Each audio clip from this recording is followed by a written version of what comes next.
भजन तुम सुन नहीं पाओगे, भजन तुम सुन नहीं पाओगे। भजन सुन, भजन सुन, भजन सुन मस्त जवानी में, बुढ़ापा किसने देखा है। भजन कर मस्त जवानी में, बुढ़ापा किसने देखा है।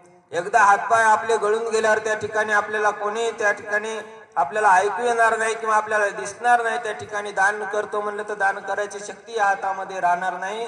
म्हणून बघतो जोपर्यंत आपल्या शरीरात प्राण आहे, जोपर्यंत आपले हातपाय काम करतात तोपर्यंत दान करून घ्या, पुण्य वाटून घ्या, नामस्मरण करा। एकदा आपलं शरीर थकल्यावर पुन्हा पुन्हा आपल्याला देवाकडे जायची इच्छा झाली तरी आपण त्या ठिकाणी जाऊ शकत नाही। आपण म्हणतो वेळ भरपूर आहे, पण आहे, तरुण पण या ठिकाणी आहे, करू थोड्या वेळानं देव पण पुन्हा पुन्हा हा शक्य नाही।